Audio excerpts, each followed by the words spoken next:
जय जगन्नाथ। आप सभी को इग्नू 21239 की तरफ से मैं डॉक्टर विवेक मिश्रा आप सभी को स्वागत करता हूं। तो पिछले क्लास में हमने जो डिस्कशन कर रहे थे कल की क्लास में उसको जारी रखना चाहते रहे रहेगा उस विषय में।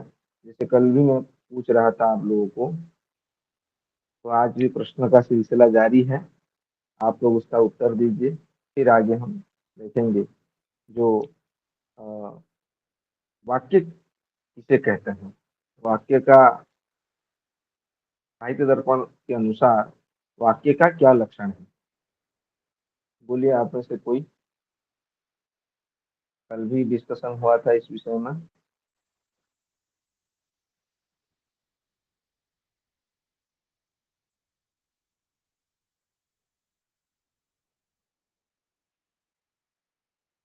हेलो।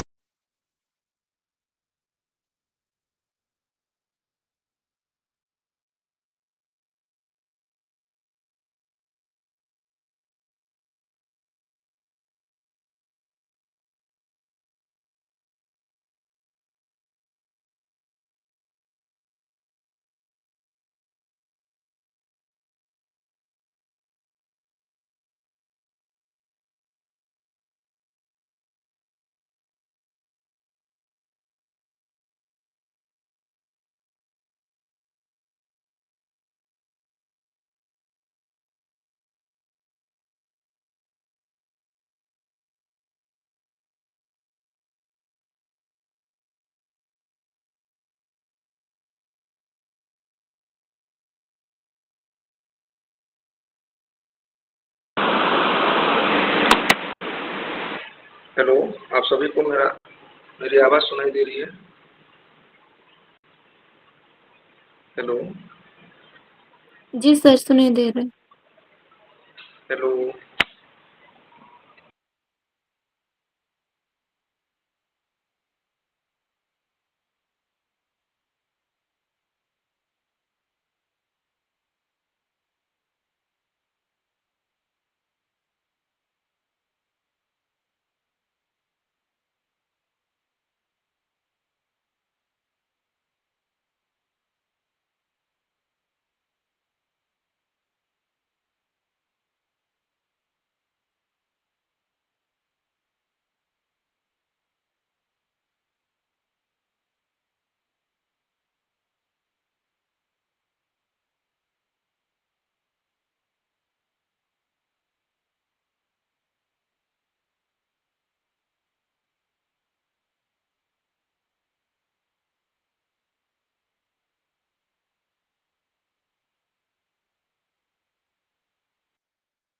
हेलो। आप लोगों को मेरी आवाज सुनाई दे रही है? जी सर, सुनाई दे रहा है। ठीक ठीक। तो बोलिए, वाक्य किसे कहते हैं?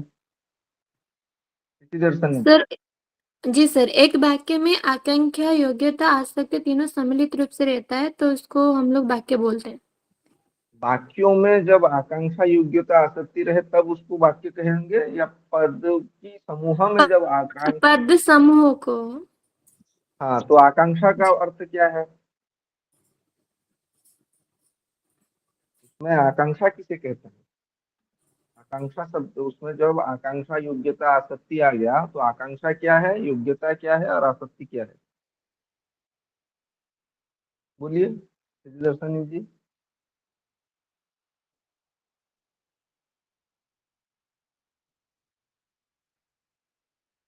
हेलो।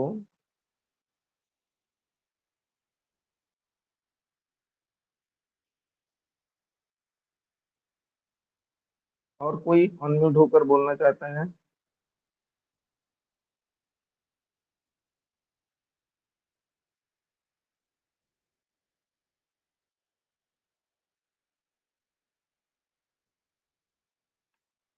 आप लोग कुछ बोल नहीं रहे हैं।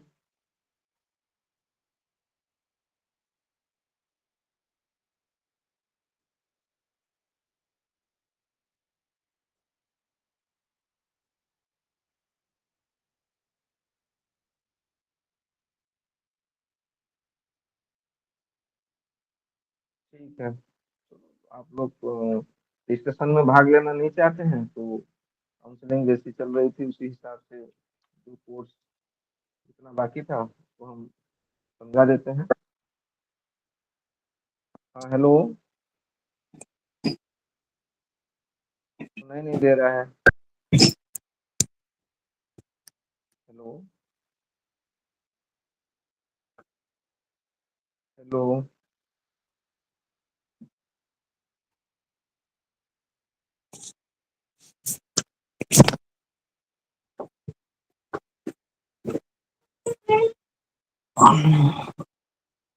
हेलो, कुछ बोल हेलो, कुछ बोलना चाहते हैं आप? वो म्यूट, हेलो, अनम्यूट करके कुछ बोल रहे हैं। सर वो उस साइड में बात कर रहे हैं, मतलब म्यूट अनम्यूट किया है बट उस साइड में बात कर रहे हैं, क्लियर आउट नहीं हो रहा है उनका बात। हेलो।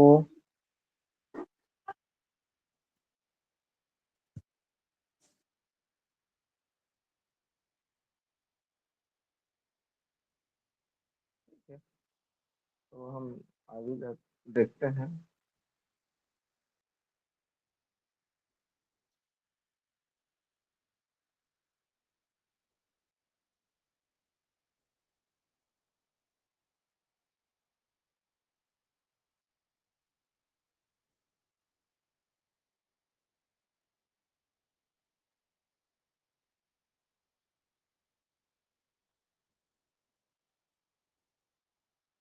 नाटक के अंग के विषय में हमने देख लिया है।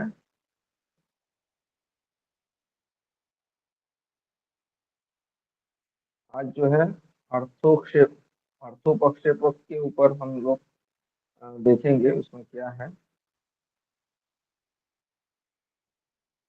उपक्षिपन्ति उपस्थापयन्ति अर्थान इति उपक्षेपः, अर्थात जो अर्थों को उपक्षिप बीच बीच में सूचित करे, उपस्थापित करते हैं, उन्हें अर्थोपक्षेप कहते हैं।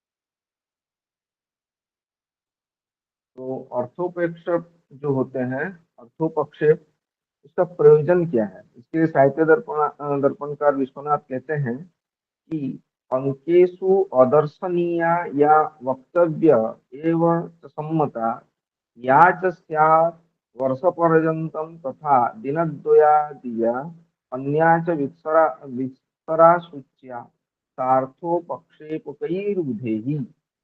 ऐसा जो बात है जो मंचस्थ नहीं किया जा सकता, लेकिन अ, वहां दिखाया जा सकता है।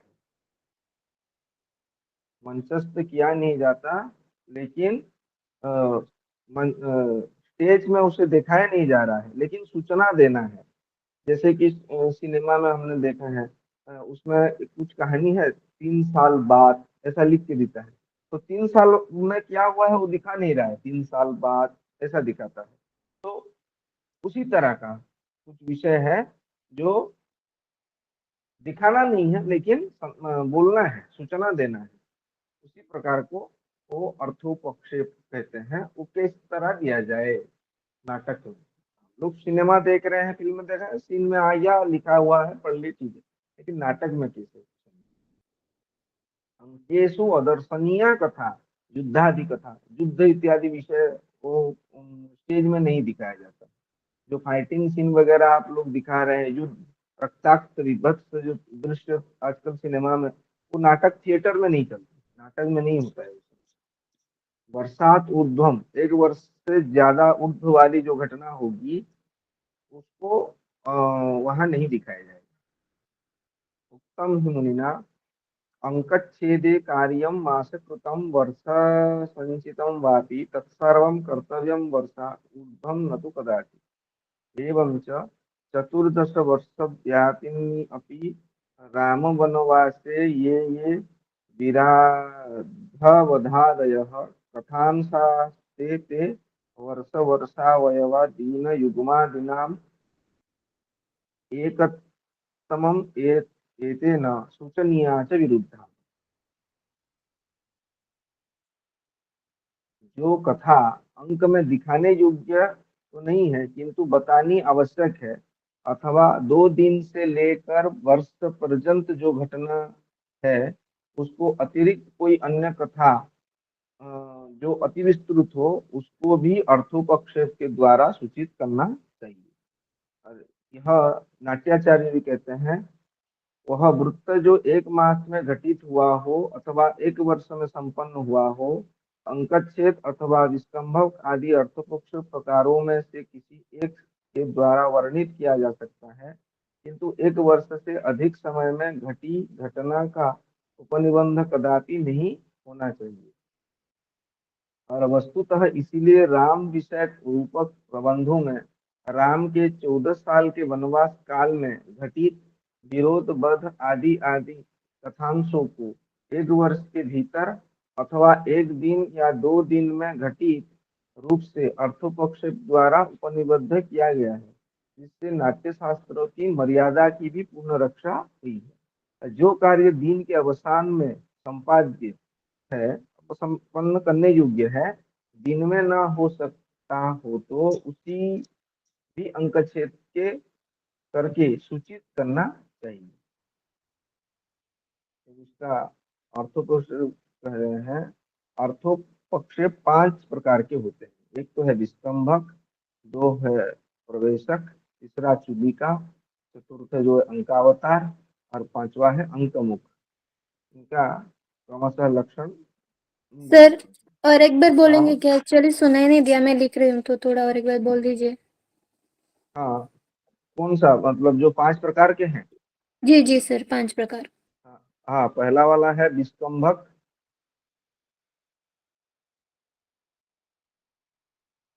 जी सर। दूसरा है, हाँ दूसरा प्रवेशक, तीसरा है चुलिका, विस्तंभक प्रवेशक चुलिका, और चौथा है अंकावतार, 5वां है अंकमुख।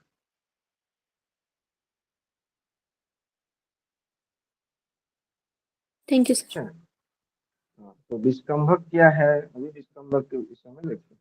आपके स्टडी मटेरियल में उसका लक्षण श्लोक वगैरह सब कुछ दिया गया है, उसके उसको आपको पढ़ के कंठस्थ करना है।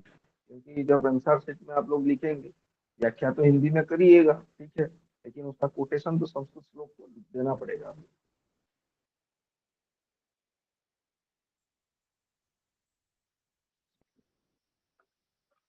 भूत एवं भविष्य कथाओं का सूचक कथा का संक्षेप करने वाला अंश विस्तंभक कहलाता है। यह अंक के आदि में रहता है। जब एक ही मध्यम पात्र अथवा 2 मध्यम पात्र प्रयोग करते हैं तब इसे शुद्ध विस्कंभक कहते हैं, और यदि नीच तथा मध्यम पात्रों द्वारा प्रयोग किया जाए तो इसको मिश्र विस्कंभक कहते हैं। तो विस्कंभक को भी 2 भागों में बांटा गया है, एक तो है शुद्ध विस्कंभक और एक है मिश्र विस्कंभक। शुद्ध विस्कंभक में जब मध्यम पात्र द्वारा किया जाए, तब मध्यम पात्र मतलब जो अभिनय करते हैं उसमें नायक उच्च पात्र है, उससे नीचे वाला जो पात्र रहेंगे विदूषक वगैरह वो मध्यम पात्र है, और नीच में जो दासी वगैरह रहेंगे वो नीच पात्र है, वह छोटी पात्र रहते हैं। तो इन पात्रों की अभिनय जो रह रहा है, तो एक नीच पात्र और कोई मध्यम पात्र के द्वारा हो रहा है तो वो मिश्र विस्कंभक है, और कोई उससे बड़ा वाला जो है दोनों ही वही है, तो उसको शुद्ध विस्कंभक कहते हैं। और उसका उदाहरण भी दिया गया है मालती माधव के पंचम अंक में स्मशान में स्थित कपाल कुंडला के द्वारा। और मिश्र विस्कंभक जो है रामाभिनंदन में शपणक और कापालिक के द्वारा। शपणक उच्च पात्र है, कापालिक जो है नीचे पात्र है। इसको याद रखना है आप लोगों को, कहाँ पर कौन सा है। ठीक है, आप किसी दूसरे नाटक का भी उदाहरण दे सकते हैं, लेकिन जो नाटक आप पढ़े हो तब जाकर दे पाएंगे। अभिज्ञान शाकुंतल भी देख सकते हैं, वहां पे पूरा किताब में जो अभिनय में नाटक में लिखा होता है, जहाँ विस्कंभक का प्रयोग होता है वहाँ ब्रैकेट में विस्कंभक लिखा होता है। जो स्क्रिप्ट रहता है नाटक का, उस नाटक में डायलॉग के बाद में बीच बीच में नैपथ्य, पर्दे के पीछे, इसका मतलब स्वगतम, मन ही मन, जहाँ पर विस्कंभक, यहाँ पर विस्कंभक ही प्रयोग हो रहा है। मतलब ये बातें बोल रहे हैं, अभिनय योग्य नहीं है, ऐसे बोल के बताना है। प्रवेशक, अ, फिर आता है प्रवेशक। प्रवेशक भी विस्कंभक के सदृश होता है, किंतु इसका प्रयोग नीच पात्रों द्वारा करवाया जाता है। जब दोनों पात्र नीच रहते हैं, नीच पात्र रहते हैं, तब उसको प्रवेशक कहा जाता है। और इसमें उक्तियां उदात्त नहीं होती, उत्कृष्ट रमणीय तरह नहीं रहती। इसका प्रयोग दूसरे अंक के आगे किया जाता है, पहले अंक में नहीं, पहले अंक में नहीं होता है। इसका प्रवेशक का प्रयोग हमेशा दूसरी अंक के बाद होता है। जैसे बेनी संहार में चतुर्थ अंक में राक्षसों की जोड़ी द्वारा, तो राक्षस वहां बातें कर रहे हैं।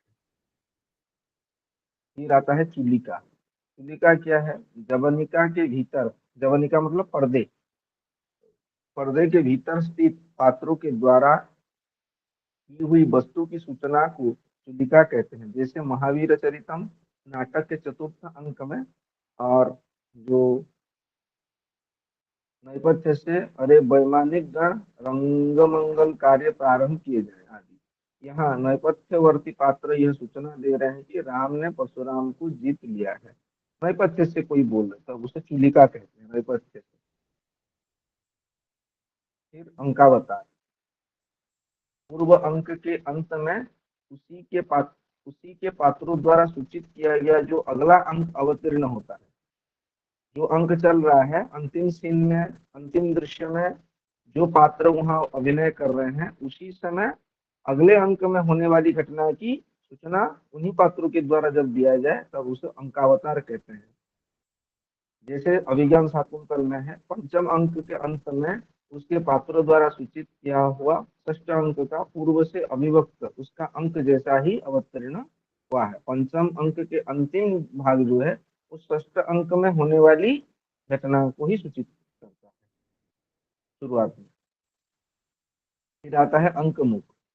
अंकमुख में क्या है? जहाँ एक ही अंक में सब अंकों की अविकल सूचना की जाए, और जो बीजभूत अर्थ का सूचक है उसे अंकमुख कहते हैं। जैसे कि मालती माधव के प्रथम अंक में प्रारंभ में ही कामंदकी और अवलोकिता ने अगली सब बातों को सूचना दे दी है। क्या क्या घटना होने वाली है उसको सबको थोड़ी थोड़ी छोटी छोटी बातों में बोला गया है। ये अंकमुख है। उसका उदाहरण भी दे दिया है आपकी स्टडी मटेरियल में, अंकमुख का दूसरा उदाहरण भी है।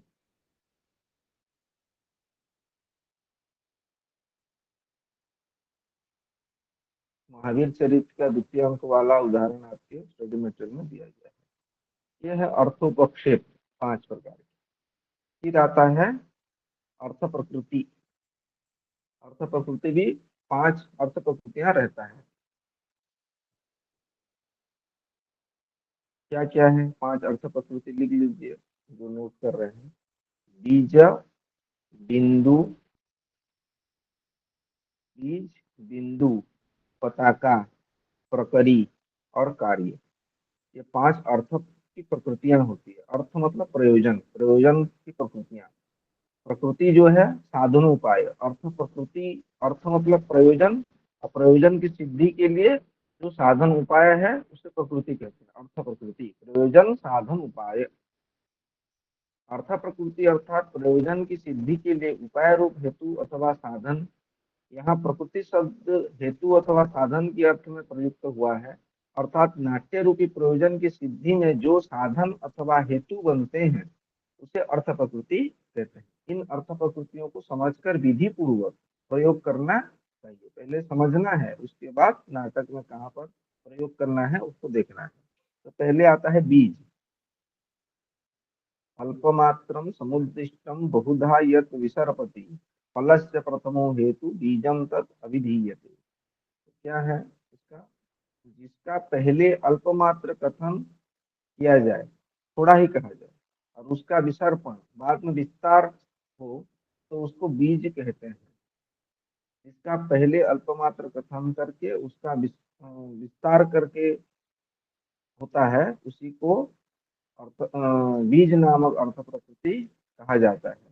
इसका अभिप्राय यह है कि बीज अपनी अंकुरित अवस्था में, जैसे एक पेड़ कुछ फल का बीज होता है, बीज की बाद में वृक्ष के रूप में परिवर्तित होता है, तो बीज हेतु है। और उसी बीज में जो पूरा फला भरा पूरा एक पेड़ रहता है, वृक्ष रहता है, तो वृक्ष जो है वो विस्तार रूप है उसका। तो कहानी भी उसी तरह है। जो नाटक चल रहा है, नाटक का मूल कथा वस्तु कहीं बीज स्वरूप है, उसके बाद उसका अर्थ प्रकृति, बीज रूप अर्थ प्रकृति जो है वो विस्तार रूप से बाद में प्रकट करता है। पहले उसका स्वल्प मात्र वर्णन होता है, बाद में तरह के विस्तार होता है। रूपक में नायक का मुख्य उद्देश्य अथवा नायक के लिए उचित उपयुक्त उद्देश्य ही फल कहलाता है। और उस फल की प्राप्ति के हेतु रूप, उपाय रूप अथवा साधन रूप जो पहला कार्यकलाप किया जाता है, उसे बीज नामक अर्थ प्रकृति कहते हैं। जैसे कि रत्नावली नाटिका में वत्सराज उदयन को रत्नावली की प्राप्ति फल है, तथा भाग्य की अनुकूलता से युक्त मंत्री योगंधरायण का किया गया कार्यकलाप उस फल का प्रथम हेतु है, पहला कारण है। यदि योगंधरायण का योजनाबद्ध प्रयास नहीं होता, तो वत्सराज उदयन को रत्नावली की प्राप्ति नहीं होती। तो यहाँ और एक उदाहरण भी दे रहे हैं। बेणी संहार नाटक में द्रौपदी के केस संयमन का हेतुभूत भीमसेन के क्रोध से युक्त युधिष्ठिर का युद्ध के लिए उत्साह, यह भी बीज है। यही बाद में नाटक का स्वरूप पूरा विस्तार दिया है। नाटक की यही मूल बीज है। फिर बिंदु, बिंदु क्या है? अवान्तर कथा के विच्छिन्न हो जाने पर भी प्रधान कथा के अविच्छेद का जो कारण है, उसे बिंदु नामक अर्थ प्रकृति कहते हैं। अवान्तर कथा यानी प्रासंगिक कथा, प्रधान कथा के बीच में प्रसंगवश आने वाली कथा को प्रासंगिक कथा अवान्तर कथा कहते हैं। प्रासंगिक कथा के समाप्त हो जाने पर भी जिसके कारण प्रधान कथा अविच्छिन्न रूप से चलती रहती है, उस अर्थ प्रकृति को बिंदु कहते हैं। जैसे रत्नावली नाटिका में अनंग पूजा, अनंग मतलब कामदेव, कामदेव की पूजन समाप्ति होने पर कथा पूर्ण हो चुकी थी, किंतु उदयन इंदुरीवा इंदुरिवोद्विक्षते इत्यादि पद्य को सुनकर, अरे यही वह राजा उदयन है, यह सागरिका का सहर्ष कथन कथा के अविच्छेद्य का हेतु है, नाटक है ये। जैसे कि मान लिया जाए, और भी उदाहरण देना, रामायण चल रहा है, रामायण कथा प्रसंग में नहीं, महाभारत का कोई दृश्य चल रहा है, महाभारत में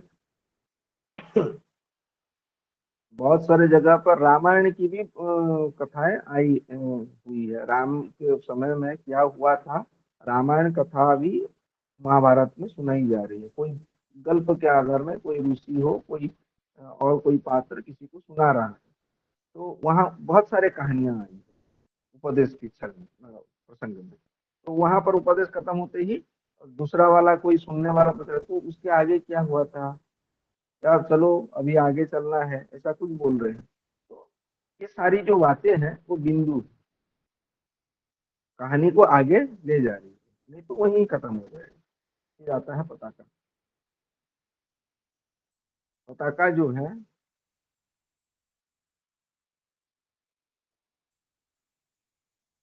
इसके विषय में पहले से भी बोल चुका हूँ। ऐसी पात्र व ऐसी विषय जो पूरे नाटक में बहुत दूर तक प्रासंगिक के रूप में व्याप्त हो, उसको, जो प्रासंगिक कथा दूर तक व्याप्त हो, उसे पताका नामक अर्थ प्रकृति कहते हैं। दूर तक व्याप्त होने वाले प्रासंगिक कथा का तात्पर्य है कि दूर तक चलने वाली अथवा लंबी चलने वाली प्रासंगिक कथा, जैसे रामायण में सुग्रीव आदि की कथा, बेणी संहार में भीम आदि की कथा, और अभिज्ञान शाकुंतल में विदूषक। विदूषक भी बहुत दूर तक गया है। फिर पताका नायक का कोई अलग से फल नहीं होता, अपितु प्रधान नायक के अभिष्ट फल को सिद्ध करने के लिए ही उसकी समस्त चेष्टाएं होती है। गर्भ या विमर्श संधि में उसका निर्वाह कर दिया जाता है, जैसे सुग्रीव की राज्य प्राप्ति। भरत मुनि ने इस संदर्भ में कहा है कि आ गर्भाद वा विमर्शाद वा पताका विनिवर्तते। गर्भ संधि या विमर्शन संधि में उसको समाप्त किया जाता है।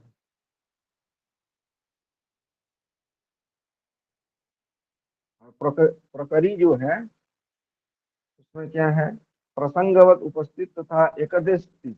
प्रसंगवत आया है और उसी जगह पर उसका कहानी वहीं खत्म हुआ है। तो उसमें रामायण में जैसे जटायु की मोक्ष प्राप्ति, वहां सीता की अपहरण जब हुआ है, तब उसी क्षण राम अन्वेषण करते जटायु से मिले हैं, और जटायु का वहां ही रोल वहां खत्म हो गया। यही बात।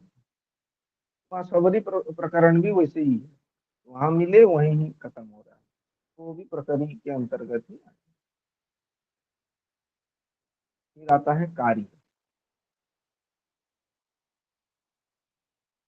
जो प्रधान साध्य है, जिसके लिए सब उपायों का आरंभ किया जाता है, जिसकी सिद्धि के लिए समस्त समापन किया जाता है, उसे उसे कार्य नामक अर्थ प्रकृति कहते हैं। जैसे कि रामचरित में रावण वध, रावण का वध होना ही अंतिम है, उसको कार्य नामक अर्थ प्रकृति कहते हैं।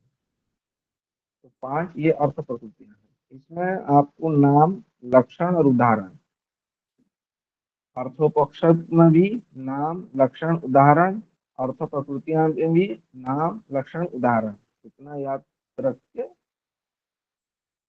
लिखना है परीक्षा में। फिर कार्यावस्था, अवस्था पंच कार्यस्य प्रारब्धस्य फलार्थिभिः आरंभ यत्न प्राप्त्या अनियताप्ति फलागमा। फल के इच्छुक पुरुष के द्वारा आरंभ किए गए कार्य की 5 अवस्थाएं होती: आरंभ, यत्न, प्राप्त्याशा, नियताप्ति और फलागम। इसके स्वरूप विवेचन इस प्रकार है।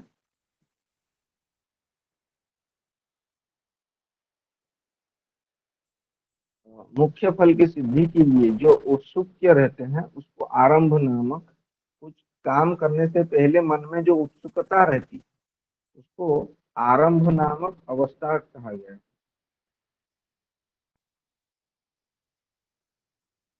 कार्यावस्था, जैसे कि रत्नावली में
माफ करिएगा, हाँ, अनावश्यक फोन कॉल आने के कारण थोड़ा डिस्कनेक्ट हो रहा है। जैसे इसमें हमने आरंभ की जो कार्यावस्था देख रहे हैं, उसमें उदाहरण है, रत्नावली नाटिका में राजकुमारी रत्नावली को अंतपुर में लाने के लिए मंत्री योगंधरायण की उत्कंठा। जो योगंधरायण का जो उत्कंठा है वो आरंभ कार्यावस्था है। फिर यत्न, प्रयत्न जो है वो क्या है, फल प्राप्ति के लिए अत्यंत त्वरायुक्त व्यापार। कुछ पाने के लिए जो हड़बड़ी में करने, जो हम प्रयत्न करते हैं, क्रियाकलाप है, उसको प्रयत्न नामक कार्यावस्था कहते हैं। जैसे रत्नावली में रत्नावली का चित्र लेखन, चित्र अंकन करना, वहां वत्सराज उदयन से रत्नावली के समागम का त्वरान्वित क्रियाकलाप प्रयत्न नामक कार्यावस्था है। जैसे रामायण में समुद्र बंधन आदि, रामचरित में, ये सब प्रयत्न नामक कार्यावस्था।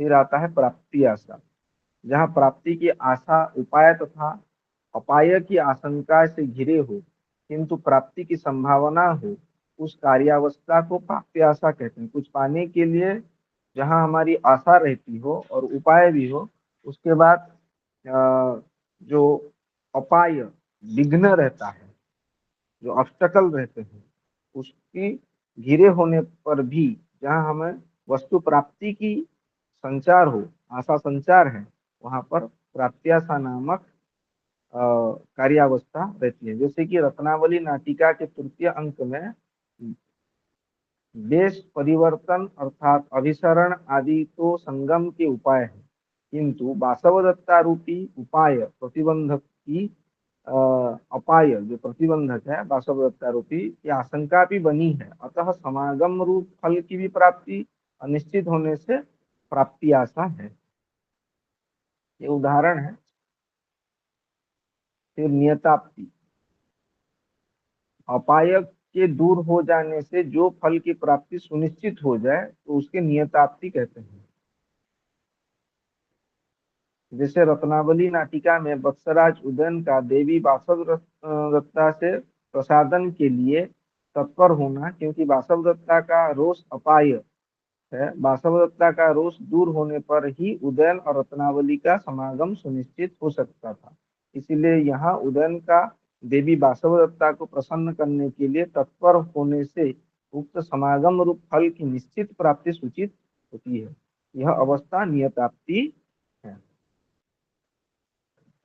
फलागम, फलयोग जो है, जहाँ संपूर्ण फल की प्राप्ति हो जाए, उस अवस्था को फलयोग व फलागम नामक कार्यावस्था कहते हैं। जैसे रत्नावली नाटिका में चक्रवर्तीत्व के साथ रत्नावली की प्राप्ति होना, इसी प्रकार अन्य नाटकों में भी आप लोगों को समझना चाहिए।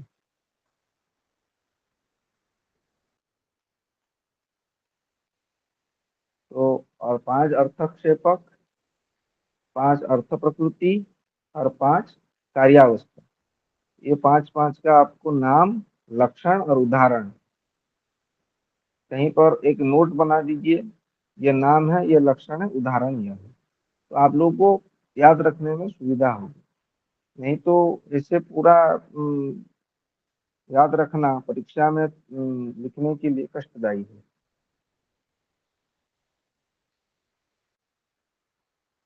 ठीक है।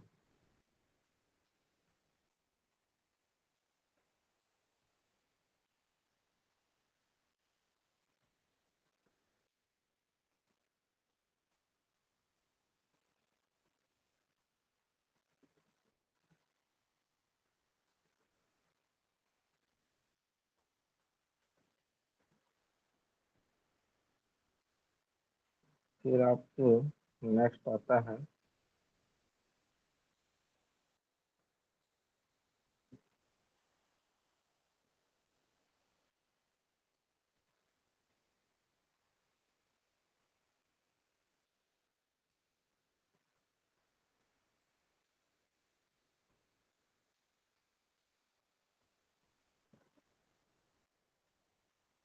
पंचसंधि के विषय में।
पंच संधि में जो है उसमें स्टडी में तो आपका ओपन नहीं हो रहा है, एक मिनट।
पंच संधियां जो रह रही है उसमें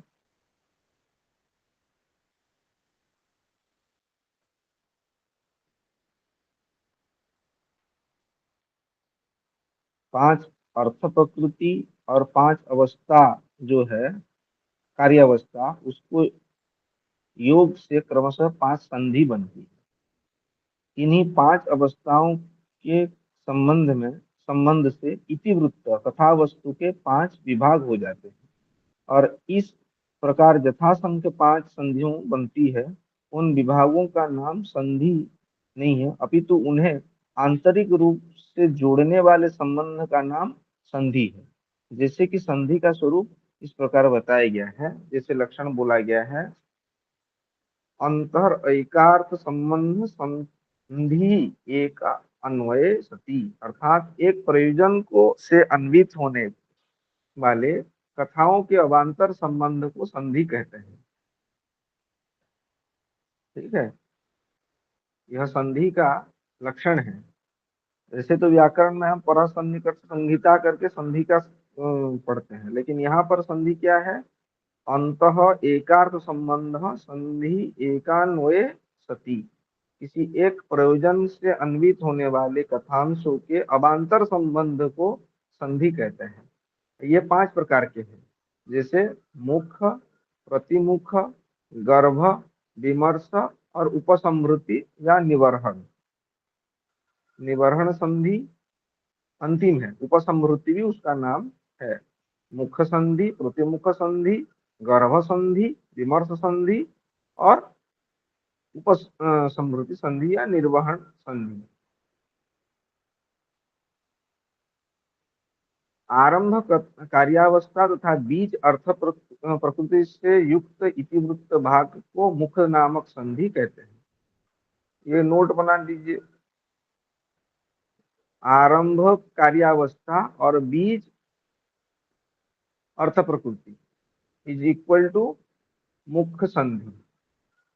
प्रयत्न कार्यावस्था और बिंदु अर्थ प्रकृति, ये हो गया प्रतिमुख संधि।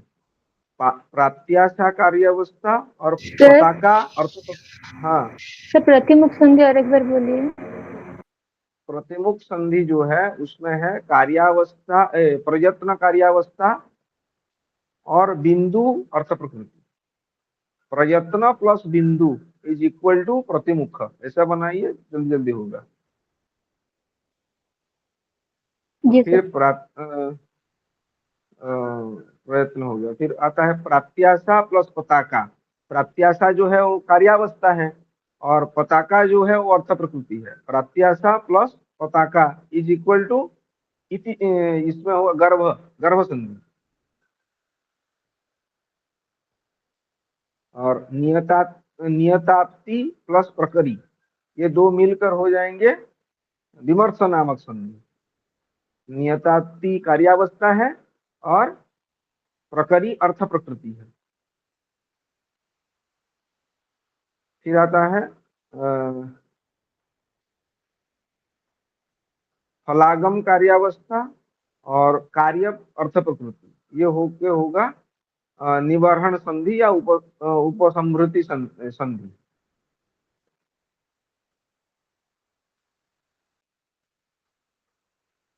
ठीक है, और एक बार देख लीजिए, आरंभ प्लस बीज, ये हो गया मुख संधि। प्रयत्न और बिंदु मिलके होते हैं प्रतिमुख संधि। फिर प्राप्त्याशा और पताका मिलके बनते हैं गर्भ संधि। नियताप्ति और प्रकरी मिलकर होते हैं विमर्श संधि। फलागम और कार्य अर्थ मिलकर होते हैं निर्वहन संधि। अभी उसके अंग के विषय में आलोचना हो रहा है। करते हैं मुख संधि की। मुख संधि में क्या क्या होता है? अभी ये 5 संधि होगी, संधि के फिर अंग है, उसको जहां अनेक अर्थों एवं अनेक रसों के सूचक बीज की उत्पत्ति प्रारंभ नामक अवस्था से युक्त होती है, उसे मुख संधि कहते हैं। मुख्य होने के कारण इस संधि का नाम मुख रखा गया है। बीज नामक अर्थ प्रकृति की उक्त प्रकार से बतलाई गई उत्पत्ति अनेक अर्थों, वृत्तांतों तथा श्रृंगार आदि अनेक रसों से उत्साह रूप हो जाती है। जैसे रत्नावली नाटिका के प्रथम अंक में सागरिका का राजा को देखना, अमात्य योगंधरायण की योजना के अनुसार घटनाक्रम का आरंभ होना इत्यादि अनेक वृत्तांत है। समस्त पृथ्वी को जीतने की इच्छा वाले अमात्य का वीर रस, बसंत में वत्सराज उदन श्रृंगार रस, और नागरिकों को प्रमोद को देखकर अद्भुत रस, और उद्यान में पुनः वत्सराज का श्रृंगार रस है। कंदर्प पूजा, कामदेव की पूजा में सागरिका का राजा को देखना बीज है, जो कि सागरिका के संगम रूपी उत्साह से युक्त है। इस प्रकार यह मुख संधि है। मुख संधि के 12 अंग होते हैं। क्या क्या? उपक्षेप, परिकर, परिन्यास, विलोभन, युक्ति, प्राप्ति, समाधान, विधान, परिभावना, उद्भेद, करण, भेद।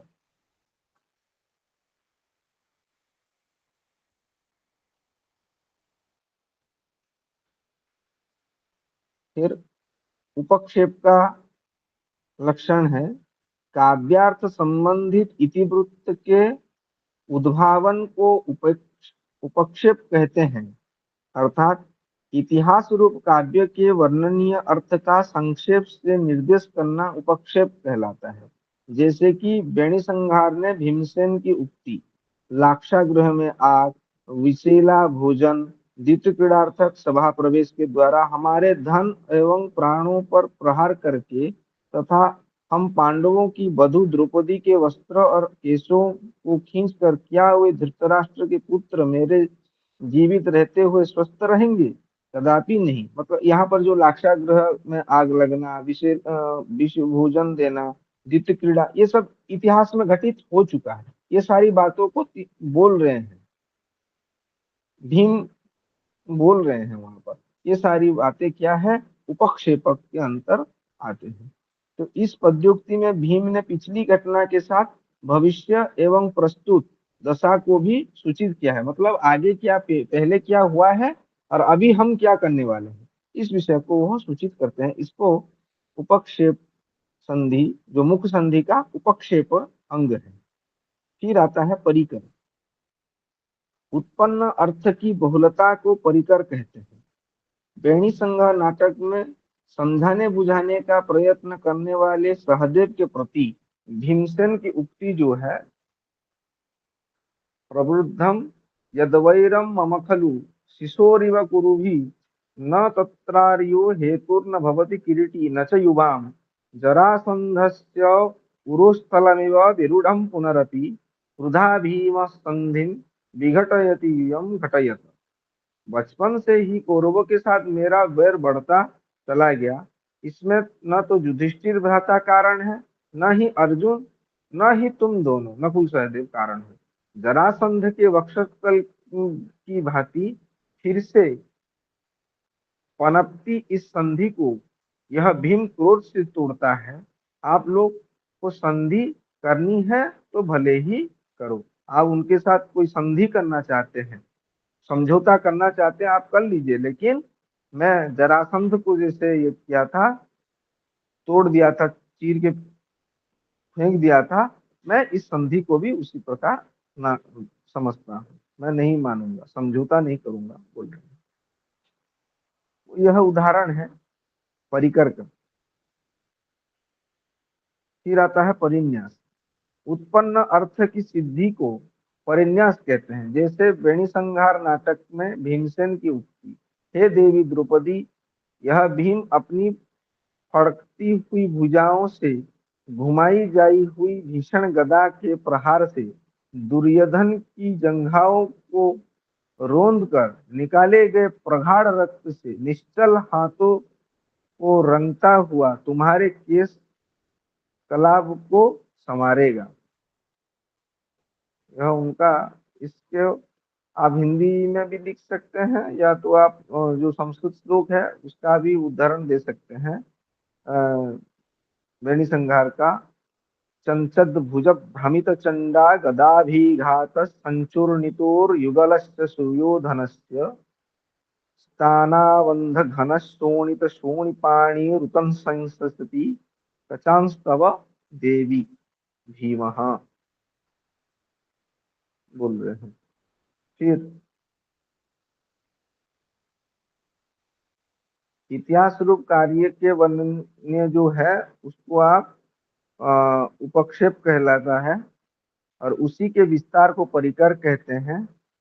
और अधिक निश्चय की बातें जो है उसको परिन्यास कहते हैं। यही इसका परस्पर क्रमिक भेद है। यह अंग इसी पोरिया परिक्रम से होना चाहिए। फिर आता है विलोभन। गुणों का कथन करने का नाम है विलोभन। वेणी संहार में द्रौपदी के द्वारा भीमसेन के गुणों और साहसिकता के कथन जो है वो विलोभन नामक अंग में, मुख्य संधि का वो अंग है। फिर संप्रधारण, अर्थों का निर्धारण करने को युक्ति कहते हैं। जैसे वेणी संहार में भीम और सहदेव का संवाद। फिर प्राप्ति, सुख के आगम को प्राप्ति कहते हैं। जैसे कौरवों का विनाश करने का संदर्भ में भीमसेन की क्रोधपूर्ण उक्तियों को सुनकर द्रौपदी के द्वारा सहर्ष वचन बोलना। विधान, बीज के आगमन को समाधान कहते हैं। जैसे वेणी संहार के प्रारंभ में भीमसेन के द्वारा जिस बीज की स्थापना की गई थी, वही यहाँ प्रधान नामक युधिष्ठिर के द्वारा अभिमत हो गया है। अतः यह समाधान है, अर्थात बीज का सम्यक आधान है। फिर विधान, सुख दुख से मिश्रित अर्थ को विधान कहते हैं। जैसे बालचरित नाटक में हर्ष और विधान से आक्रांत मनोदशा का वर्णन। परिभावना, कौतूहल युक्त बातों को परिभावना कहते हैं। कुतूहलोत्तरावाच प्रोक्ता तु परिभावना। जैसे वेणी संहार में द्रौपदी को संशय था कि युद्ध होगा या नहीं। इसके बाद रणदुंदुभी का शब्द सुनकर इस विषय में भीमसेन से पूछना कि यह रणदुंदुभी क्यों बजाई जा रही है। फिर उद्भेद, बीजभूत अर्थ को प्ररोह को उद्भेद कहते हैं। जैसे वेणी संहार में द्रौपदी भीमसेन से कहते हैं कि नाथ, युद्ध से वापिस आकर मुझे समाश्वस्त करना। तब भीमसेन की उक्ति, देवी, कौरवों का विध्वंस किए बिना लज्जा से मुंह नीचा करके आने वाले इस ब्रुकोदर, ब्रुकोदर मतलब भीम को तुम नहीं देखोगे। अर्थात आज मैं अवश्य कौरवों को मिटा दूंगा और वापस आकर तुम्हें सब तरह से समाश्वस्त करूंगा। करण, करणम पुनः, प्रकृत अर्थ के सर उद्भेद थोड़ा और समझाइए, उद्भिद समझ में नहीं आया। उद्भिद जो है बीजभूत अर्थ के प्ररोह को उद्भिद कहते हैं। सर जैसे बीजभूत क्या है? बीजभूत क्या है? जो कथा की मूल बीज है, अच्छा। बीज जिस कथा कथा जिसके ऊपर आधारित होकर कहानी आगे जाने वाली है, उसके अर्थ को प्ररोह को उद्भिद कहते हैं। प्ररोह मतलब प्ररोह को और साधारण से बोला जाए तो ये होगा क्या पूरा उत्साह के साथ, ज्यादा से ज्यादा कॉन्फिडेंस, आत्मविश्वास के साथ कुछ बोलना, ठीक है, उसको प्ररोह बोल रहा जा रहा है। जैसे कि यहाँ उदाहरण में दिया गया है, जब द्रौपदी भीमसेन से कहती हैं कि आप युद्ध से आकर मुझे समाश्वस्त करना, मुझे समझाना, मुझे जो अपने पत्नी एक पत्नी अपने पति से जो चाहता है तो आप मुझे वो करना है। तो वहां भीमसेन कह रहे हैं कि कौरवों का विध्वंस किए बिना लज्जा से मुंह नीचा करना आप भीमसेन का मुख नहीं देखेगी। तो इसका अर्थ क्या है, वो अवश्य ही कौरवों का संपूर्ण विनाश करके ही लौटेगी। यही बात, ठीक है, समझ में आया ना? हेलो। हेलो। हाँ जी सर। हाँ जी, हाँ ठीक है। फिर आता है करण। प्रकृत कार्य के आरंभ का नाम करण है। जैसे बेणी संहार में भीमसेन की उक्ति, देवी हम कौरवों का विनाश करने के लिए जा रहे हैं, यह जो उक्ति है वो करण है। सर आपका प्रकृत का आवाज अर्थ इको हो रहा समाज। है। मेरा आवाज किसी का और का ऑन हो रहा है क्या? एक्चुअली सर एक रुकिए ने एक मतलब मिनट। अनम्यूट किया था तो। हेलो।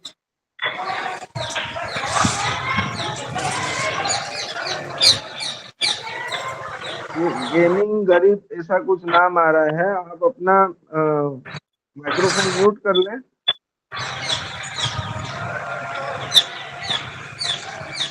हेलो। सुन भी नहीं रहे।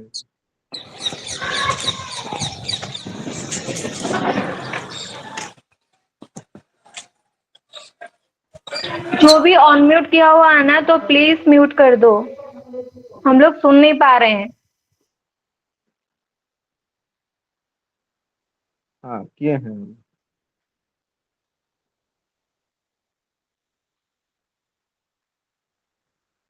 फिर आता है करण। प्रकृत कार्य का आरंभ का नाम है करण। जैसे बेनी संहार में भीमसेन की उक्ति, हम कौरवों के विनाश करने के लिए जा रहे हैं। उसके बाद आ रहे हैं भेद। मिले कुएं के भेदन का भेद कहते हैं। जैसे बेणी संहार में भीमसेन की उक्ति, इसीलिए आज से मैं आप सबसे अलग हूँ, कोई विद्वान प्रोत्साहन का भेद मानते हैं। भेद मतलब संहत भेदन। संहत भेदन अपने आप को अपने ग्रुप से मैं अलग हूँ, यह प्रतिपादन करना, यह भेद है। ये है 12 अंग मुख नामक संधि के, ये 12 अंग के विषय में हो गया। अभी आता है प्रतिमुख संधि। प्रतिमुख संधि में भी 13 अंग, 12 13 होते हैं, 13। प्रतिमुख संधि में 13 प्रकार के अंग होते हैं। तो प्रतिमुख संधि क्या है, जहां प्रतिमुख संधि में निवेशित फल प्रधान उपाय का कुछ लक्ष्य और कुछ अलक्ष्य उद्भेद विकास हो, उसे प्रतिमुख संधि कहते हैं। मुख संधि में जो विषय चर्चा किया गया है, मुख संधि में जिस नाटक की बीज रोपण हुआ है, उसी का ही फल प्रधान उपाय कुछ लक्ष्य और कुछ अलक्ष्य के ऊपर प्रतिमुख संधि में दृश्य होते हैं, तो उसे प्रतिमुख संधि कहते हैं। मतलब मुख में जो है उसी तरह का भी प्रतिमुख संधि में भी वही विषय चलता है। जैसे रत्नावली नाटिका में वत्सराज और सागरिका के समागम का हेतु इन दोनों का परस्पर प्रेम जो प्रथम अंक में सूचित कर दिया है, उसे सुसंगता और विदूषक ने जान लिया, अतः वह कुछ लक्ष्य हुआ और वासवदत्ता ने चित्र के वृत्तांत को कुछ कुछ उहा की, अतः अलक्षता भी रही। कुछ दिखाई दिया, जान पड़ा, और कुछ जान नहीं पड़ा।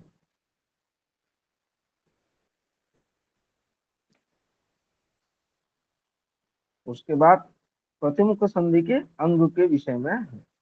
क्या क्या है? विलास, परिसर्प, विधूत, तापन, नर्म, नर्मद्युति, प्रगमन, विरोध, पर्युपासन, पुष्प, वज्र, उपन्यास और वर्ण संग्रह, ये 13 प्रकार के प्रतिमुख संधि के अंग हैं। तो पहले आता है विलास।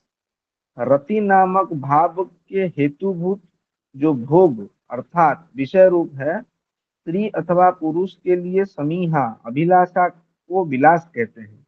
जैसे अभिज्ञान शाकुंतल में दुष्यंत की शकुंतला विषयक अभिलाषा भले ही प्रिया सुलभ नहीं है, अर्थात उनका मिलना आसान नहीं है, किंतु फिर भी मेरा मन उसके भावों को देखने का प्रयास करता रहता है। कामदेव के कृतार्थ न होने पर भी स्त्री पुरुष दोनों की प्रार्थना अभिलाषा ही रति प्रेम को जगाती है।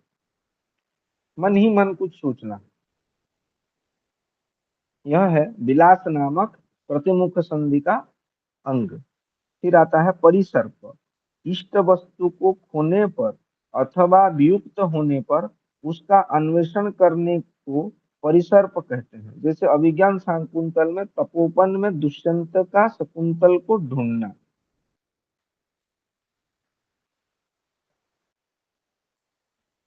अभ्युन्नता पुरस्तावद अवागढ़ा जघन गौरवात् पश्चात द्वारे अस्य पांडुसिकते पद पंक्तिर दृश्यते अभिनवा। वो जो क्या शकुंतला की पाद चिन्ह को देखकर वहां यहीं घूम रही थी, बोल रहे हैं, और ढूंढ रहे हैं, उसी उक्ति को यहाँ परिसर्प बोला जा रहा है। फिर आ रहा है विधूत। किए हुए अनुनय का परिग्रह न करना विधुत कहता है। परिग्रह न करना, स्वीकार न करना। परिग्रह शब्द का अर्थ है स्वीकार, और न करना उसको विधुत कहते हैं। जैसे अभिज्ञान शाकुंतल में दुष्यंत को रोकने या अनुनय करने वाली सखियों को शकुंतला का मना करना। फिर तापन। उपाय का न मिल पाना तापन कहलाता है। जैसे रत्नावली नाटिका में सागरिका को प्रेमा प्राप्ति का उपाय न मिल पाना, प्रेम प्राप्ति का उपाय नहीं मिलना, उसमें तापन कह रहा है।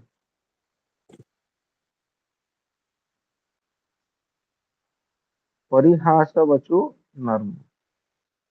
फिर नर्म, परिहास वचन। रत्नावली नाटिका में सागरिका से सुसंगता का परिहास, उसको नर्म कहते हैं। फिर नर्म द्युति, परिहास से उत्पन्न द्युति को नर्म द्युति कहते हैं। जैसे रत्नावली नाटिका में सुसंगता के द्वारा किए गए परिहास के कारण सागरिका का लज्जित, सस्मित और संकुचित होकर असूया सहित भ्रुकुटी चढ़ाकर बोलना, यह नर्म द्युति है। फिर प्रगमन। उत्तरोत्तर उत्कृष्ट वाक्य होने को प्रगमन कहते हैं। जैसे विक्रम उर्वशीयम में उर्वशी और पूर्ववा का उत्तरोत्तर उत्कृष्ट वाक्य कहना। फिर विरोध, दुख प्राप्ति। दुख प्राप्ति को विरोध कहते हैं। जैसे चंडकौशिक नाटक में राजा का कष्टापन्न होना। पर्युपासन, क्रुद्ध व्यक्ति के प्रति अनुनय को पर्युपासन कहते हैं। रत्नावली में कुपित राजा के प्रति विदूषक का अनुनय वचन।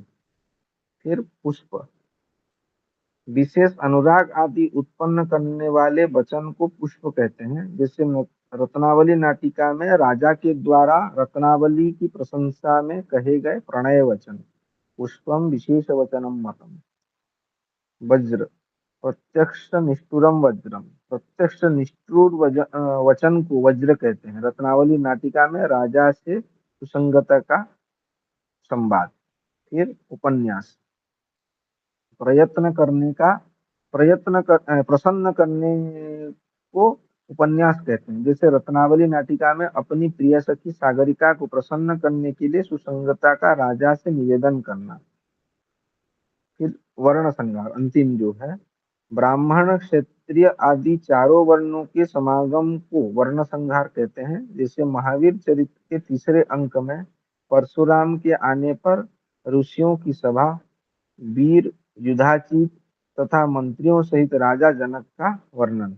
आचार्य अभिनव गुप्त के मत में यह वर्ण शब्द का अर्थ पात्र है तथा संहार शब्द का अर्थ मेलन है। पात्रों का मेलन होना ही वर्ण संहार है। पात्राणाम मेलनम, नाटक में पात्रों का मिलन मेलन होना ही वर्ण संहार है। फिर आता है गर्भ संधि, मुख, प्रतिमुख और गर्भ। पूर्व संधियों में कुछ कुछ प्रकट हुए फल प्रधान उपाय का जहाँ ह्रास और अन्वेषण से युक्त बार बार विकास हो, वहाँ गर्भ नामक संधि होती है। फल को भीतर रखने के कारण इसे गर्भ कहते हैं। जैसे रत्नावली नाटिका के द्वितीय अंक में वत्सराज के द्वारा सागरिका का हाथ पकड़ने पर सुसंगता की उक्ति से फल प्रधान उपाय का उद्भेद हुआ है। उसी समय वासवदत्ता का प्रवेश होने से ह्रास हुआ है।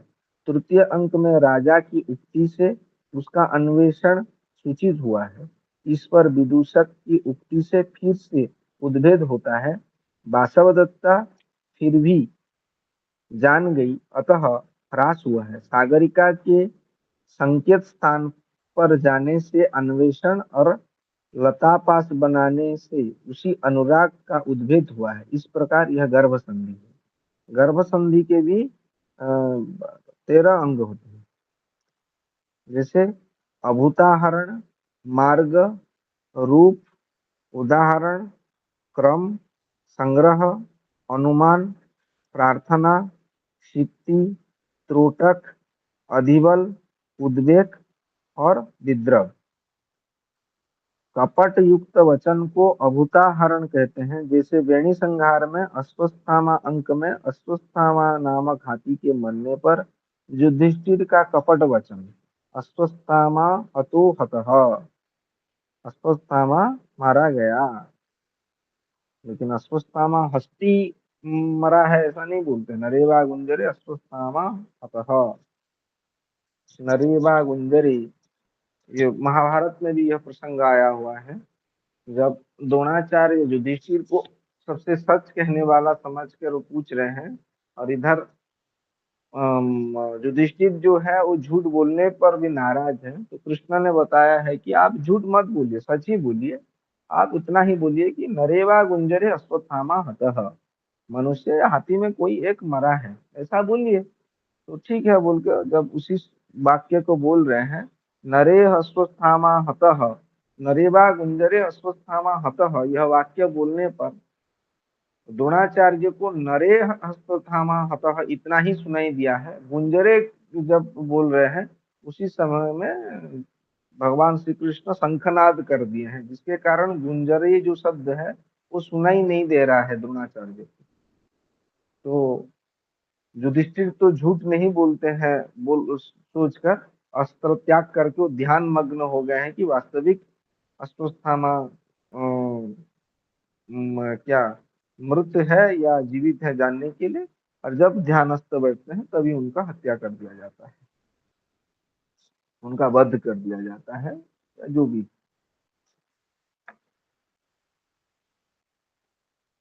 फिर आता है मार्ग। यथार्थ बात कहने को मार्ग कहते हैं। जैसे चंडकौशिक नाटक में राजा हरिश्चंद्र का विश्वामित्र के प्रति कहा गया यथार्थ वचन में, मैंने स्त्री पुत्र को तो बेच दिया है और अब मैं स्वयं को भी चांडाल के हाथ में बेचकर आपका धन चुका दूंगा। चंडकौशिक,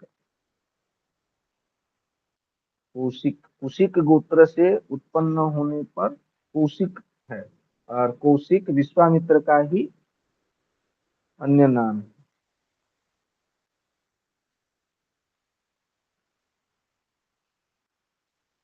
फिर रूप, विशेष तर्कयुक्त वचन को रूप कहते हैं। जैसे रत्नावली नाटिका में राजा की उक्ति की, मन तो अत्यंत चंचल और दुर्लक्ष्य होता है, तो फिर कामदेव देव के सभी बाणों से इसे कैसे बींध दिया। मन तो इतना चंचल है, फिर भी कामदेव के बाण इसे कैसे आहत किए। मन तो चंचल इतना गतिवान है कि कामदेव की बाण जो है पंच बाण, तो इनको भेद ही नहीं सकता था, यह अर्थ है। फिर रूप, विशेष तर्क युक्त वचन को रूप कहते हैं। जैसे रत्नावली, ये तो हो गया। फिर आता है क्रम, किसी के भाव का यथार्थ ज्ञान प्राप्त करना क्रम कहलाता है। जैसे अभिज्ञान शाकुंतल में शकुंतला के हाव भाव से राजा का उसके अनुराग के बारे में यथार्थ रूप से जानना।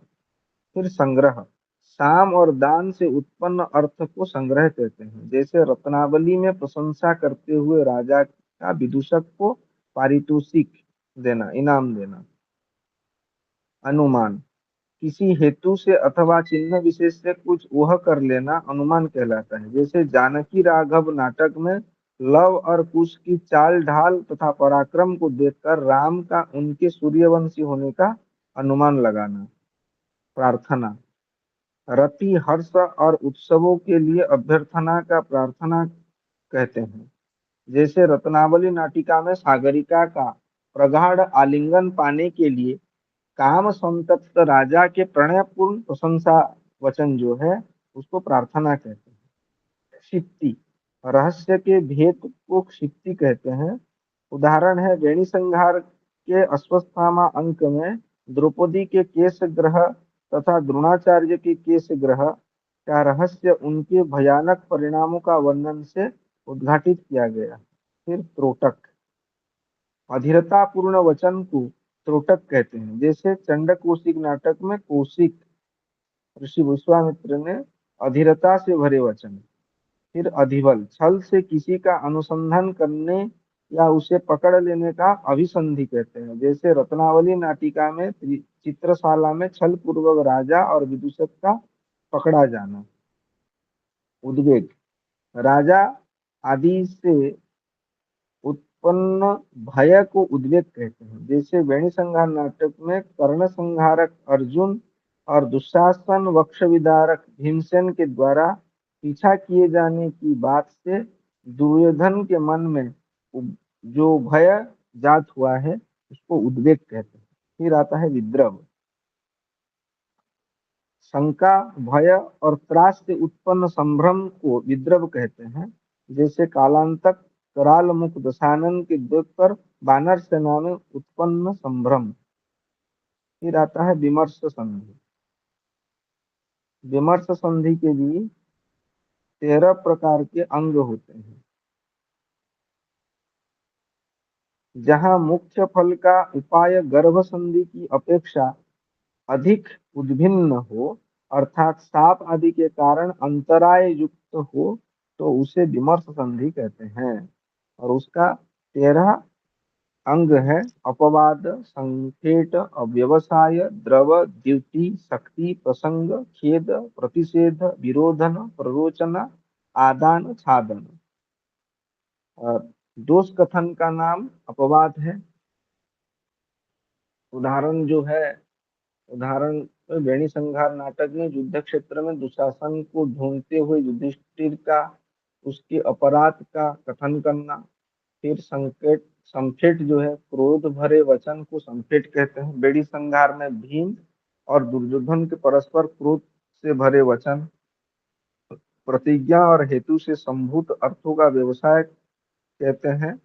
वेणी संहार नाटक में धृतराष्ट्र के प्रति भीम की उक्ति। फिर आता है द्रव, शोक आवेग के कारण गुरुजनों का अतिक्रम करने का द्रव कहते हैं। जैसे वेणी संहार में युधिष्ठिर की उक्ति में छोटे बड़े सभी के प्रति बलराम के द्वारा किए गए उपेक्षा भाव का वर्णन। फिर द्युति, तर्जन और उद्वेजन को द्युति कहते हैं। जैसे वेणी संहार में जलाशय में छिपे दुर्योधन को तर्जना पूर्वक भीम के द्वारा ललकारना। शक्ति, विरोध के समन को शक्ति कहते हैं। उदाहरण है, वेणी संहार में युद्ध के समाप्ति पर अपने अपने भाई बंधुओं के शव ले जाने तथा सेना बलों को उपसंहार करने की घोषणा। प्रसंग, गुरुओं के वर्णन को प्रसंग कहते हैं। जैसे मृच्छकटिक में चारुदत्त के द्वारा बद्ध और यज्ञ आदि के अभ्युदय प्रसंग में किया गया गुरु कीर्तनम। खेद, मानसिक अथवा शारीरिक व्यापार से उत्पन्न श्रम को खेद कहते हैं। मानसिक खेद, जैसे मालती माधव प्रकरण में विरह व्यथा से उत्पन्न अनेक विचारों का संचरण श्रम से माधव का खिन्न होना। प्रतिषेध, अभीष्ट वस्तु के प्रतिघात को प्रतिषेध कहते हैं। जैसे प्रभावती नाटक में प्रद्युम्न से मिलने के लिए आती हुई प्रभावती को असुर राज के द्वारा उठाकर ले जाना।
हेलो,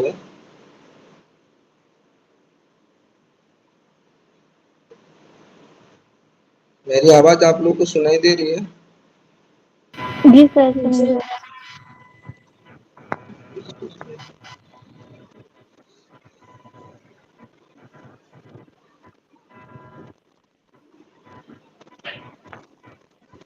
फिर प्ररोचना, अर्थ का उपसंहार देखने को प्ररोचना कहते हैं। जैसे वेणी संहार में विजय में कोई संदेह न रहने पर मंगल रत्न कलश भरे जाने तथा द्रौपदी के केश गुंफन के उत्सव और की तैयारी कार्य के संग्रह को आदान कहते हैं। जैसे वेणी संहार के समस्त शत्रु का वध करने के बाद शेष बचे क्षत्रियों का निर्भय करना, यहाँ संपूर्ण शत्रुओं का वध रूपी कार्य का संग्रह किया गया है। फिर छादन, अपने कार्य के लिए अपमान आदि के सहन करने के छादन कहते हैं। जैसे वेणी संहार में अर्जुन की भीम के प्रति उक्ति, ये क्रोध मत कीजिए, यह दुर्योधन वेणी मात्र से ही हमारा अप्रिय कर सकता है, कर्म से तो कुछ भी अप्रिय नहीं कर सकता। इसके 100 भाई मारे गए हैं और यह दुखी है, आप इसके प्रलाप से क्यों विचलित होते हैं। इस तरह का जो वाक्य है वो छादन है। फिर निर्वहन संधि और उसके अंग, अंतिम जो है, जहाँ बीज से युक्त मुख आदि संधियों में बिखरे हुए अर्थों को एक प्रधान प्रयोजन में यथावत समन्वित कर दिया जाए, उसे निर्वहन संधि कहते हैं। जैसे वेणी संहार के इस प्रसंग में है, दुर्योधन से रक्त से रंजित और इसीलिए पहचान में न आने वाले ये भीमसेन ही है। आदि में इस नाटक का प्रधान फल के निष्पादन का जो उपन्यास है वह निर्वहन संधि के रूप का ही है। वस्तुतः यही वह रूपकार्थ है जिसकी निष्पत्ति के लिए उन संधियों में यथास्थान विन्यस्त द्रौपदी केश संयमनादि रूप बीजादिभूत इतिवृत्त उन्मुख होते रहे। अर्थात अभिज्ञान शाकुंतल के 7वें अंक में शकुंतला के अभिज्ञान हो जाने के बाद ही संपूर्ण कथा के निर्वहन संधि है। मतलब कथा का जो बीज रूप है, बीज रूप का पूरा परिसमाप्ति जहाँ पर होता है वहाँ निर्वहन संधि रहता है। निर्वहन संधि के भी 14 प्रकार के अंग है। संधि, विबोध, ग्रथन, निर्णय, परिभाषण, कृति, प्रसाद, आनंद, समय, उपगुहन, भाषण, पूर्णवाक्य, काव्य संज्ञा, प्रशस्ति। संधि जो है बीजभूत अर्थ के उद्भावित करने को संधि कहते हैं। उपगमन, जैसे वेणी संहार नाटक में द्रौपदी के सम्मुख भीम का अपनी पूर्वकृत प्रतिज्ञा को पुनः स्मरण करना। कार्य के अन्वेषण को विबोध कहते हैं। जैसे वेणी संहार नाटक में दुर्योधन के खून से सने हाथों से द्रौपदी के केस संवारने के लिए भीम का जाने के लिए तत्पर होना। कार्यों के उपन्यास के ग्रथन कहते हैं। वेणी संहार में द्रौपदी के प्रति भीम की उक्ति, देवी मेरे जीवित रहते तुम दुशासन के द्वारा खींची गई अपनी यह बिखरी वेणी अपने हाथ से मत बांधो, ठहरो मैं स्वयं बांधूंगा। यह कार्य जो है वो ग्रथन है।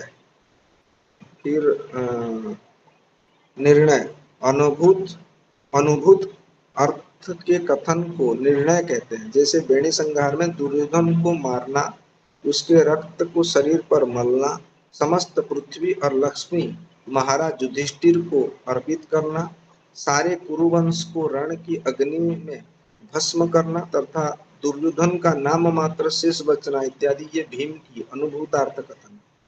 परिभाषण, निंदा युक्त वाक्य को परिभाषण कहते हैं। जैसे अभिज्ञान शाकुंतल में 7वें अंक में राजा दुष्यंत जब पूछता है कि वह देवी शकुंतला किस राजर्षि की पत्नी है, तो तापसी उत्तर देती है कि वह अपनी धर्मपत्नी का परित्याग करने वाले उसका नाम भी कौन लेगा।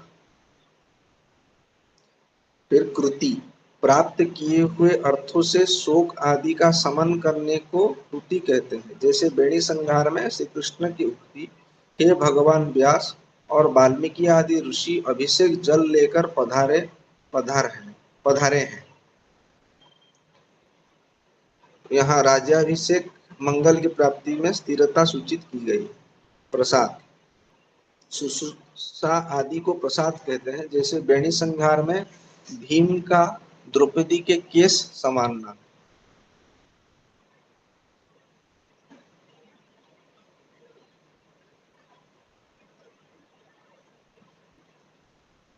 अभिष्ट वस्तु की प्राप्ति को आनंद कहते हैं। जैसे बेणी संहार में द्रौपदी के भीम के प्रति उक्ति, नाथ आपके प्रसाद से ये सजना संवारना फिर से सीख जाऊं। समय, दुख दुख निकल जाने को समय कहते हैं। जैसे रत्नावली नाटिका में वासवदत्ता का रत्नावली को आलिंगन करते हुए आश्वासन देना। उपगुहन, अद्भुत वस्तु की प्राप्ति को उपगुहन कहते हैं। जैसे प्रभावती नाटिका में आकाश से उतरते नारद मुनि को देखकर प्रद्युम्न के द्वारा कैलाश पर्वत की कल्पना करते हुए उसका अद्भुत वर्णन करना। भाषण, सामदान आदि के भाषण कहते हैं। जैसे चंडकौशिक नाटक में धर्मराज द्वारा हरिश्चंद्र को धर्मलोक में अधिष्ठित करना।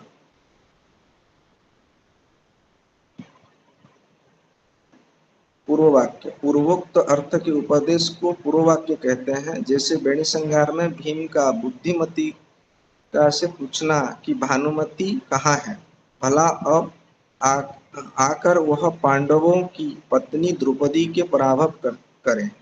काव्य संहार, वरदान की प्राप्ति का नाम काव्य संहार है, जैसा कि प्राय सभी नाटकों में होता है। प्रशस्ति, राजा और देश आदि की शांति को प्रशस्ति कहते हैं। जैसे प्रभावती नाटिका में राजाओं की प्रजाओं के प्रति स्नेह प्रवृत्ति, गुणीजनों के अभ्युन्नति, पृथ्वी की धन धान्य समृद्धि तथा नारायण भगवान के प्रति सबकी भक्ति की कामना करना। यहाँ अंत में उपसंहार और प्रशस्ति की स्थिति इसी क्रम से होती है।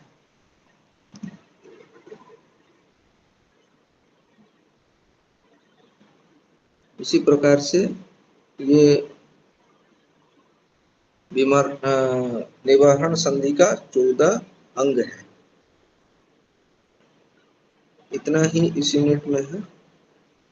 फिर काव्य और उसके भेद है। गद्य काव्य, कथा आख्यायिका, मुक्तक, युग्मक, महाकाव्य, खंड काव्य, चंपू काव्य। इसके विषय में हमने पहले भी आलोचना कर चुके हैं और इस भाग को हम और यहाँ आलोचना नहीं करने की कोई आवश्यकता नहीं। आप लोग एक बार इसको देख लीजिए, स्टडी मटेरियल में आपका यहाँ है। फिर जो है आगे मेघदूत और मूर्छाकटिक के विषय में आपके 2 यूनिट है। कल हम मेघदूत के विषय और मूर्छाकटिक के विषय को आलोचना करेंगे। तो आप लोग अभी तक जितने पढ़े हैं उससे सबसे ज्यादा अभिधा लक्षणा व्यंजना और ये जो नाटक के अंग और पंच संधि जो है, ये अर्थपक्ष, कार्यावस्था इत्यादि के जो 5 प्रकार है, इसको समझने की चीजें हैं और इसको याद रखने की चीजें। और बाकी सब एक एक बार पढ़ने पर भी याद रह सकता है, लेकिन ये सारी चीजें जो लक्षण है और उसके उदाहरण है, आप लोगों को कंठस्थ करना पड़ेगा, आपको बहुत मेहनत करना पड़ेगा। तो आप लोग इसको और ज़्यादा से ज़्यादा पढ़िए और हाथ में पहले नोट बनाइए, नहीं तो याद नहीं रहेगा। ठीक है, आप लोगों का किसी का कुछ पूछना है तो आप पूछ सकते हैं।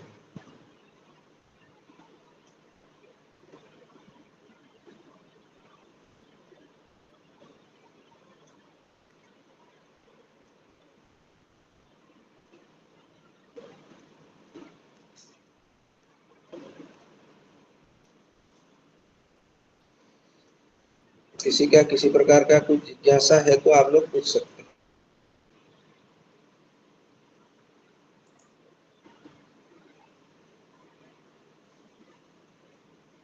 चिन्मयी जी,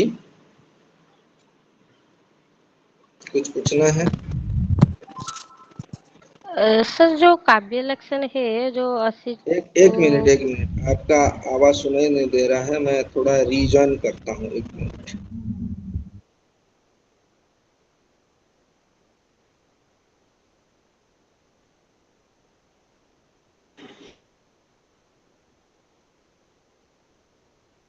हाँ हेलो, अभी बोलिए।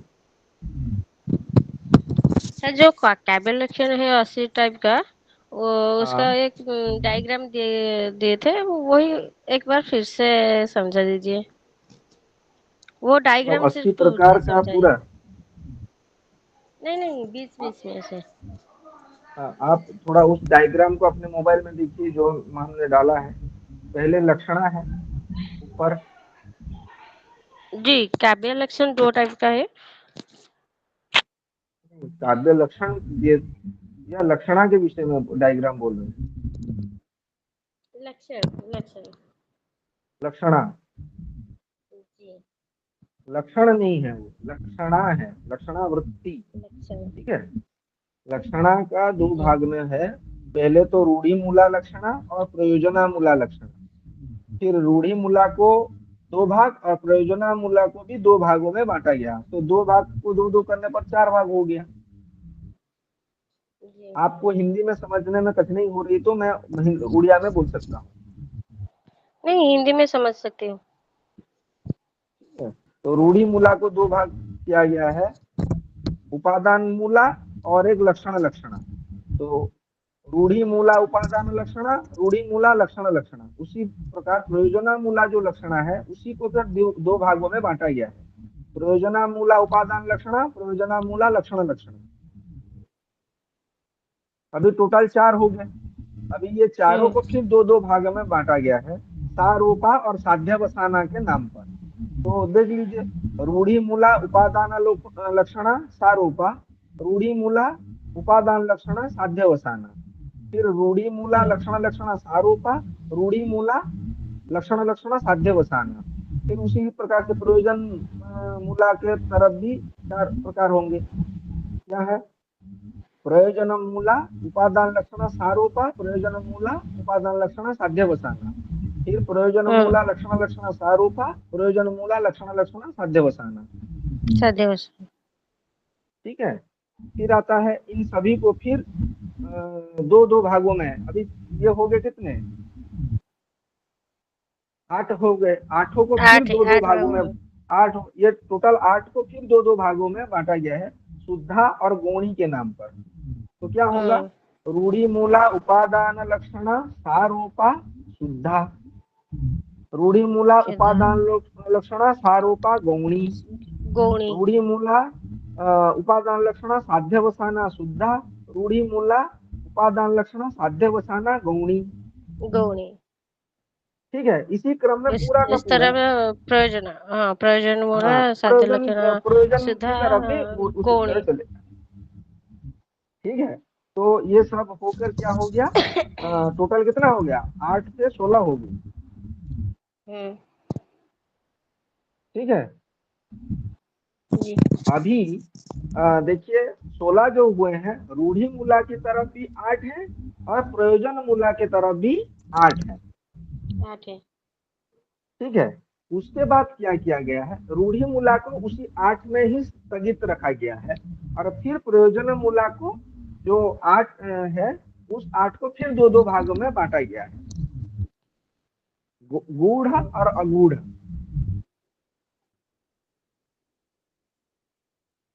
रूढ़ी मूला का जो 8 है वो 8 8 ही रहे हैं। प्रयोजन मूला जो लक्षणा है उसका जो 8 भेद अभी तक हुए हैं, उसी 8 को फिर दो दो भागों में बांटा गया है, तो 16 हो गए। गूढ़ अगूढ़।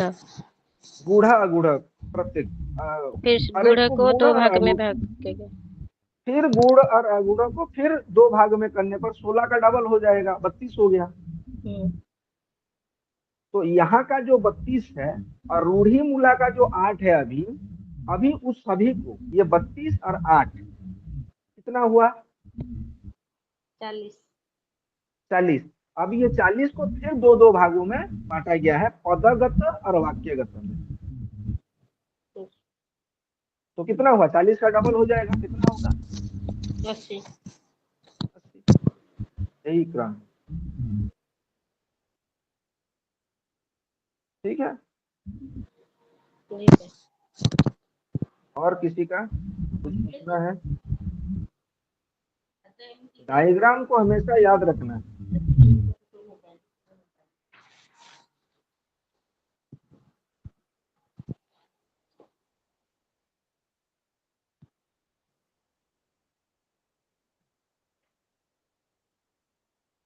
ठीक है, तो और किसी का कुछ पूछना है तो पूछ लीजिए।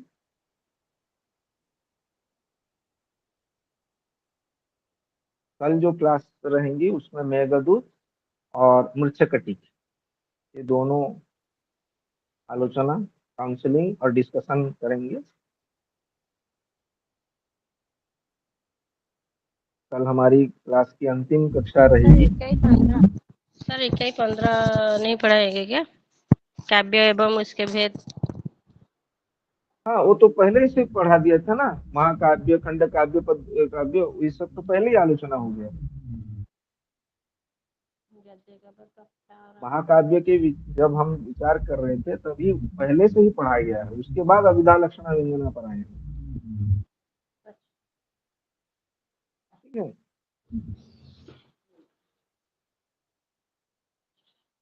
चंपू काव्य, खंड काव्य, इसका तो आलोचना हो चुका है। जी। जैसे कि अभिधा लक्षणा व्यंजना पढ़ाते समय हमने पहले अभिधा को पढ़ाया, फिर व्यंजना को पढ़ाया, उसके बाद लक्षणा को पढ़ाया, क्योंकि लक्षणा ज्यादा लंबा है। आपके स्टडी मटेरियल में जितने विषय हैं हम सब विषय को स्पर्श कर चुके हैं, सिर्फ अभी मेघदूत और मृच्छकटिक ये दोनों विषय अस्पष्ट है, जो कि कल क्लास में हम लोग डिस्कशन करेंगे। और कुछ पूछना है?